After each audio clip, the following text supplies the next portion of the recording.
Hello everyone, this is আমি Nuruddin Islam and welcome back to Tech Bangla Academy pro.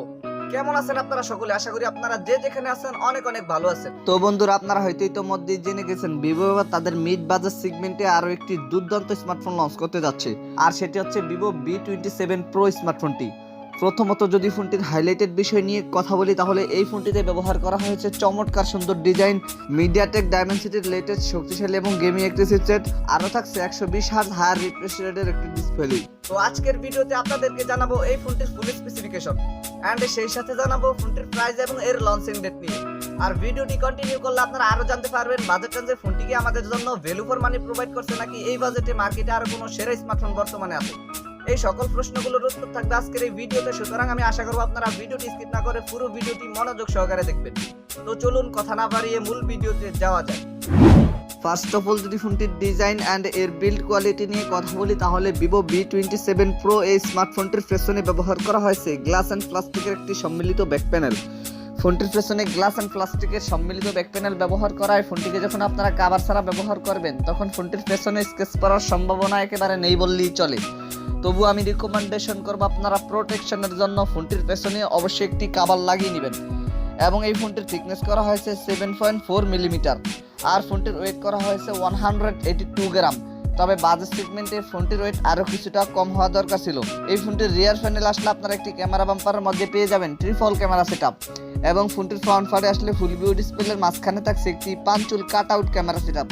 আর সবচেয়ে ভালো বিষয় হচ্ছে এই ফোনটিতে ব্যবহার করা হয়েছে একটি কার্ভ ডিসপ্লে। এই ফোনটিকে আপনারা magic blue and Nobel black এই দুইটি কালারেই পেয়ে যাবেন। তো ফোনটির ডিজাইন নিয়ে বলতে গেলে পার্সোনালি এই ফোনটির ডিজাইন আমার কাছে অনেক ভালো লেগেছে। আপনাদের কাছে ফোনটির ডিজাইন কেমন লেগেছে কমেন্ট করে অবশ্যই জানাবেন।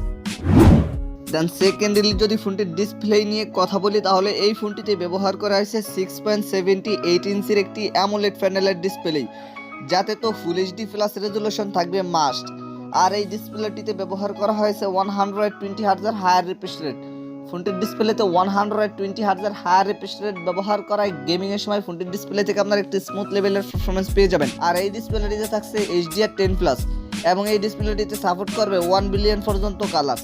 আর পিপিআই হিসেবে এই ডিসপ্লেটিতে ব্যবহার করেছে 388 পিপিআই ডেনসিটি। ফোনটির ডিসপ্লে নিয়ে আমার আর কোনো কথা বলার নেই। আপনাদের যদি ফোনটির ডিসপ্লে নিয়ে কোনো কথা বলার অথবা জানার থাকে তাহলে কমেন্ট বক্সে লিখতে পারেন। থার্ডলি যদি ফোনটির পারফরম্যান্স নিয়ে কথা বলি, তাহলে এই ফোনটিতে রান করবে ফান্টাস 13 বেসড অন অ্যান্ড্রয়েড 13।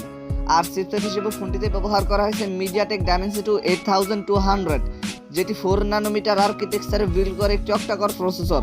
বরাবরের মতো আপনারা সকলেই জানেন এই চিপসেটটি কিন্তু যথেষ্ট পাওয়ারফুল এবং গেমিং একটি চিপসেট, যার ফলে আপনারা এই চিপসেটটি থেকে ফোনটি দিয়ে যে কোনো হাই অ্যান্ড হেভি গেম বেশি স্মুথলি প্লে করতে পারবেন।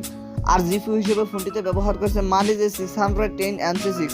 বরাবরের মতো এই জিপিইউটি কিন্তু অনেক পাওয়ারফুল একটি জিপিইউ, যার ফলে ফোনটি থেকে আপনারা একটি স্টেবল পারফরম্যান্স পেয়ে যাবেন।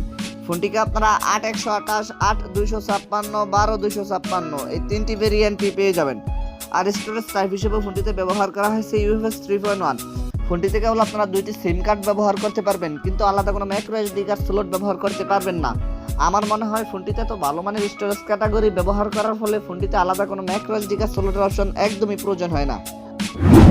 এবারে যদি ফোনটির ক্যামেরা সেকশন নিয়ে কথা বলি, তাহলে এই ফোনটির রিয়ার প্যানেলে ব্যবহার করা হয়েছে ট্রিপল ক্যামেরা সেটআপ, যার মেইন সেন্সরটি 50 মেগাপিক্সেলের। সেকেন্ডারিতে ব্যবহার করা হয়েছে 8 মেগাপিক্সেলের একটি আল্ট্রা ওয়াইড, এবং থার্ডে ব্যবহার করেছে 2 মেগাপিক্সেলের একটি ম্যাক্রো ক্যামেরা। ফোনটির রিয়ার ক্যামেরা দিয়ে আপনারা সর্বোচ্চ ভিডিও শুট করতে পারছেন 4K রেজুলেশনে।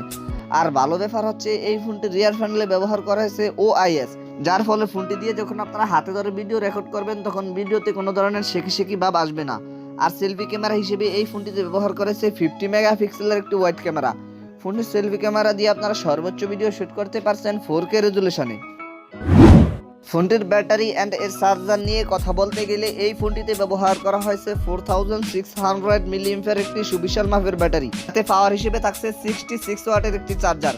যে চার্জারটি দিয়ে আপনারা ফোনটিকে 0 থেকে 50% পর্যন্ত চার্জ করতে মাত্র 19 মিনিটের মতো সময় লাগবে। এছাড়াও ফোনটিকে আপনারা 0 থেকে 72% পর্যন্ত চার্জ করতে মাত্র 30 মিনিটের মতো সময় লাগবে।